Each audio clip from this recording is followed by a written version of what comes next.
ছাত্রছাত্রীরা, আজ আমি তোমাদের কাছে ক্লাস 6-এর রায়মার্টিন ও প্রশ্নবিচিত্রা 2025-এর সেকেন্ড ইউনিট টেস্টের মডেল 2 এর কোশ্চেনগুলো আলোচনা করব। একের দাগের আছে দেখো, প্রদত্ত কোনটি ঝামা পাথর? A granite, B basalt, C pumice, D সবকটি। উত্তর হবে সি পিউমিস।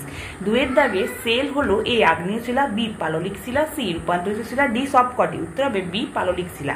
তিনের দাগে হিমাটাইট আকরিকে প্রধান কি কি মৌল থাকে? এ তামা সালফার, বি লোহা oxygen, C aluminium oxygen, D sulphur oxygen. উত্তর হবে বি লোহা অক্সিজেন।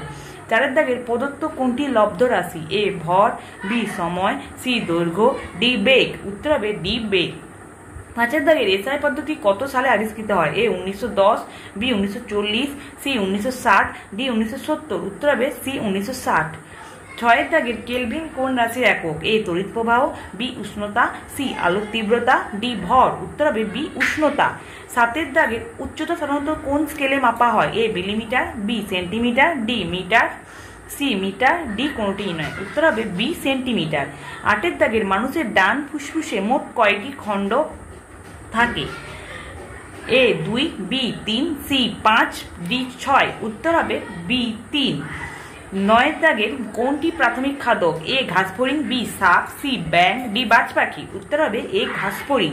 দশের দাগের হাতের বুড়ো আঙুলে কোন সন্ধি উপস্থিত? এ বল ও শকের সন্ধি, বি স্যাডেল সন্ধি, সি পিভট সন্ধি, ডি কবজা সন্ধি।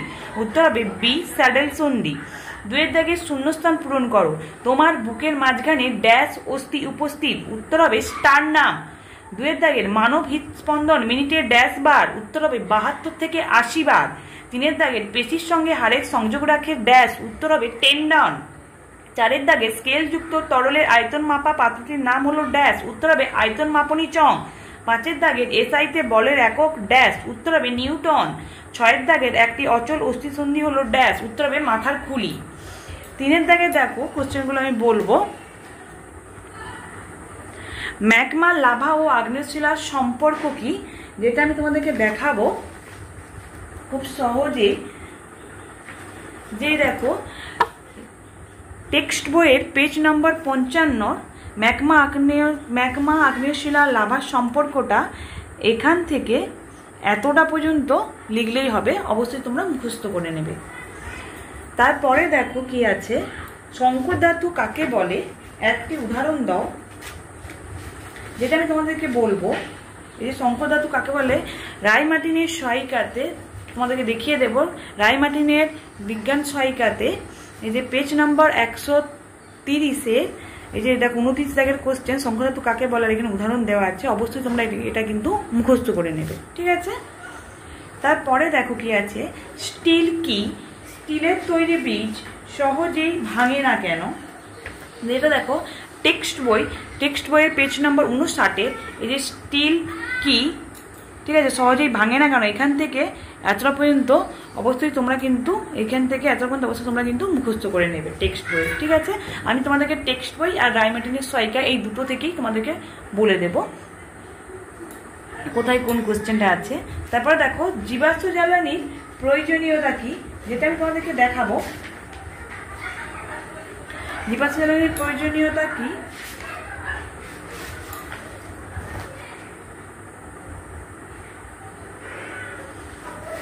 যেটা আমি তোমাদেরকে দেখাবো,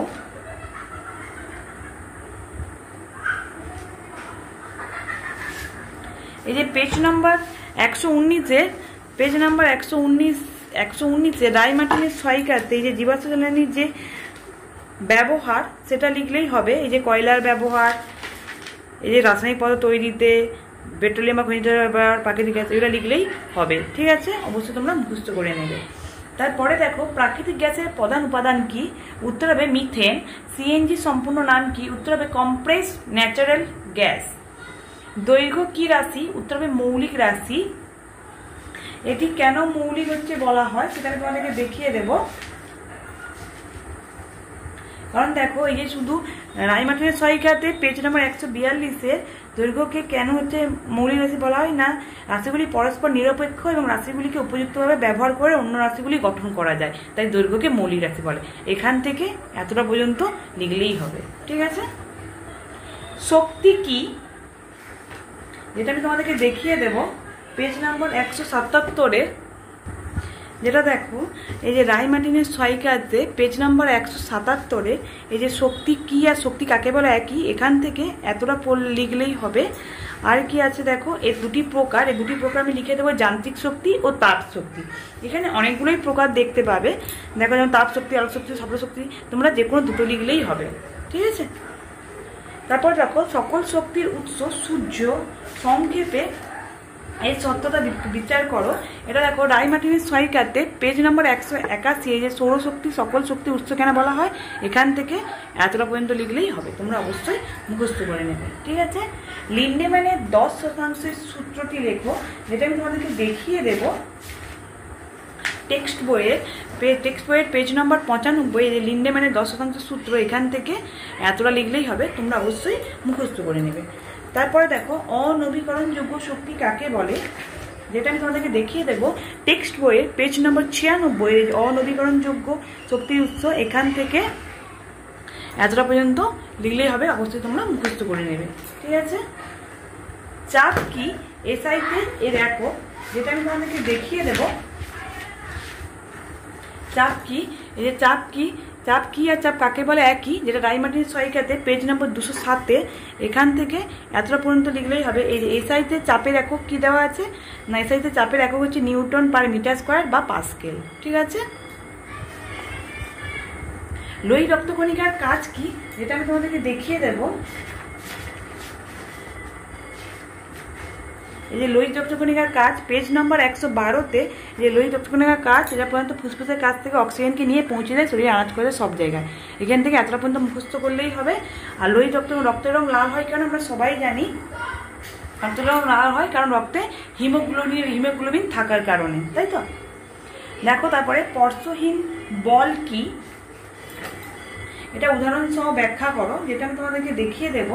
এই যে পেজ নাম্বার 173-এ রায় মার্টিনের সহায়িকাতে এই যে স্পর্শহীন বল কাকে বলে উদাহরণ সাহায্যে বোঝাও, যে 2-এর দাগের এখান থেকে এতটা পর্যন্ত স্পর্শহীন বল কাকে বলে। এখানে দেখো 1টা 2টা 3টা হচ্ছে উদাহরণ আছে, তার মধ্যে যে কোনো একটা উদাহরণ লিখলেই হবে, অবশ্যই তোমরা মুখস্থ করে নেবে। তারপরে দেখো খাদ্য শৃঙ্খল কি, একটি বনের খাদ্য শৃঙ্খলের মাধ্যমে ছকের সাহায্যে দেখাও। এই দেখো এখানে আছে, দেখো খাদ্য শৃঙ্খল কাকে বলে, কি আর কাকে বলে একই, যেটা রায় মার্টিনের সহায়িকাতে পেজ নাম্বার 185-তে আছে, এখান থেকে এতটা পর্যন্ত আছে। এই দেখো এর উদাহরণ হচ্ছে একটা বনের হচ্ছে বলছে, তাই এরকম করে ছবি আঁকতে হবে, আর এটা হচ্ছে তোমাদেরকে একটু লিখে দিতে হবে উদাহরণ হিসেবে, ঠিক আছে।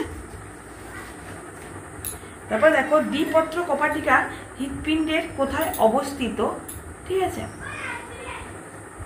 দ্বিপত্র কপাটিকা হৃৎপিণ্ডের কোথায় অবস্থিত, যেটা আমি তোমাকে বলে দেবো।